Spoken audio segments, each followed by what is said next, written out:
So welcome back, it's me again, Mikong Motofarm. So ang video natin ngayon, Kamotofarm, ay tungkol sa welding machine na Inco inverter. So ayan siya, Kamotofarm. So susubukan natin yung tibay at lakas ng Inco 350 inverter welding machine sa paggawa at paglagay ng ulo ng bahay na to. So yung bahay na to, Kamotofarm, ay bungalow lamang. Pero lalagyan natin siya ng, lipat tayo ng camera, Kamotofarm. So yung isa nandun, ginagamit nila dun sa kabila. Ito naman yung gagamitin natin. Magdudugtong tayo ng C-channel. So yung pagdudugtong natin, ganyan na lang, Kamotofarm, ano. So depende na lang kung ano po yung diskarte nyo.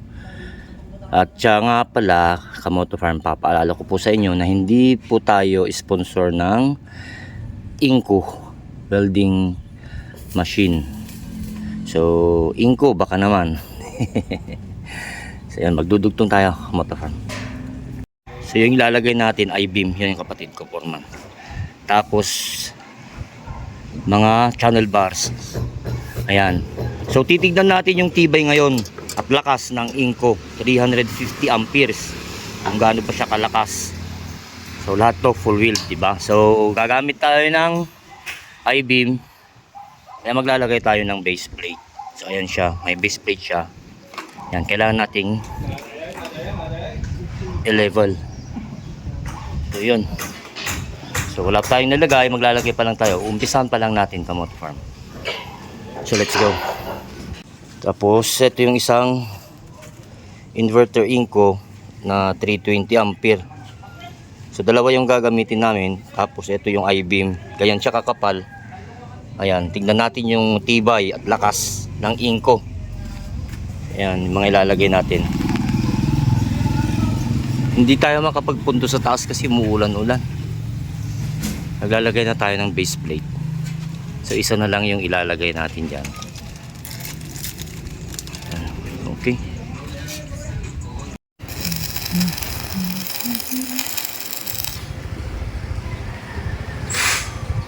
Ka-ibar level. Merienda muna. Break. Break. Agon. Sarap. Sarap naman. Merienda. Shoutout na ito sa bali nga grupo ni. Shoutout. From Tubaw, La Union. Uy, Tubaw, La Union. Dakaruba mitigan niya alan. Taga Tubaw. Shoutout na ito taga Tubaw. Ayun.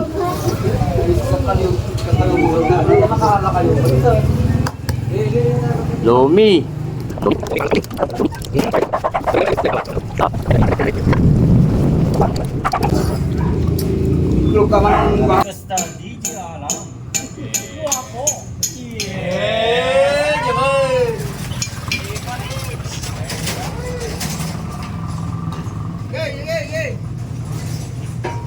Sige, ano ba? Dapat ito ang kapatid mo. Ay, para oras tayo. Tayo, ngato dapat yan. Nakano, kinaan. Ikaw tulong niya ba mo? Pamyanan. Ang dahin. Tiro. Sin magain mo. Talagang mo ba? Di gayon. Masarap to ginina. Patong ko. Dapat magkaluhi.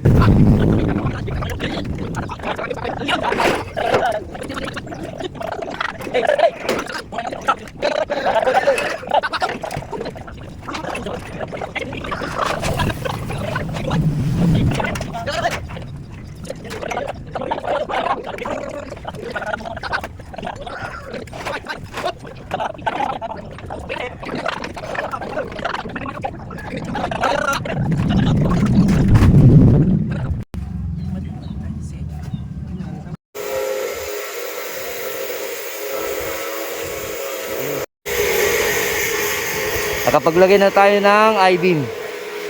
So doon na tayo. Andun yung isang Inco sa kabila. Yun, ginagamit ni Agon. Yan sila.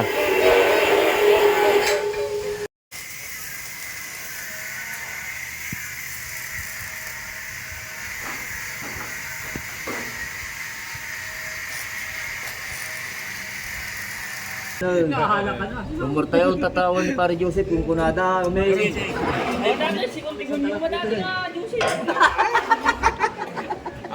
Susunod na rin si Gandang Dari. Monsitar. Mahon na to, makay mamati din.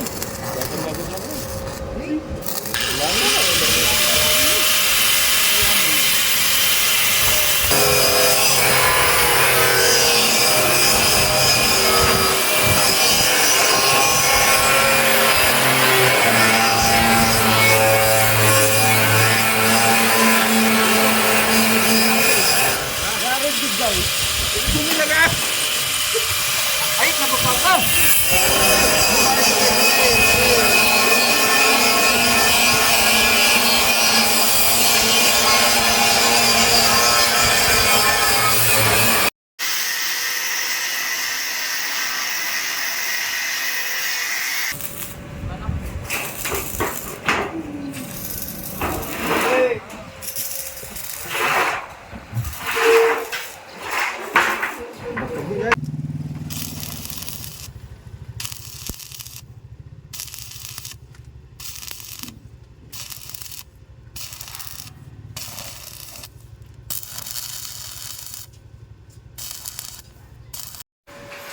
So eto na yung natapos natin. Gamit natin yung 320 Inco. Dito sa kabila yung 350. So tapos na sila rito. Lalagay na lang ng hook na kapag full weld na sila diyan. Umpisa na rin natin mag full weld dito. Lalo na sa mga base sa I-beam. Full weld na tayo lahat. So try natin, subukan natin yung lakas at tibay ng Inco 320 yung gamit natin. So yung amperahe natin dito ay sagad 320 at ito yung gagamitin nating welding rod 6013.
So nakapag full weld na tayo dito sa motor farm.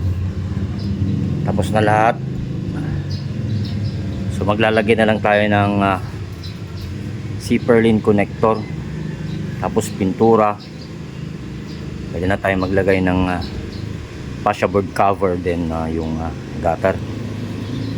So yan siya sa motor farm. So nakita nyo naman kung gaano kalakas at katatag yung Inco inverter welding machine. Ayan. So hanggang dito na lang muna yung ating video Kamoto Farm at maraming salamat sa mga nanood at manonood. Shoutout po sa inyong lahat. So disclaimer po sa lahat po ng mga welder na magagaling, saludo po ako sa inyong lahat, kabilang na yung aking tatay, syempre dalawa kong kapatid. So ingat po tayong palagi, and then keep safe everyone. God bless us everyone. Then kung bago ka pa lang sa aking channel, please subscribe my channel Mikong Moto Farm and hit the notification bell para nakabang ka lagi sa mga susunod na video. So, Miko Moto Farm signing off. Bye.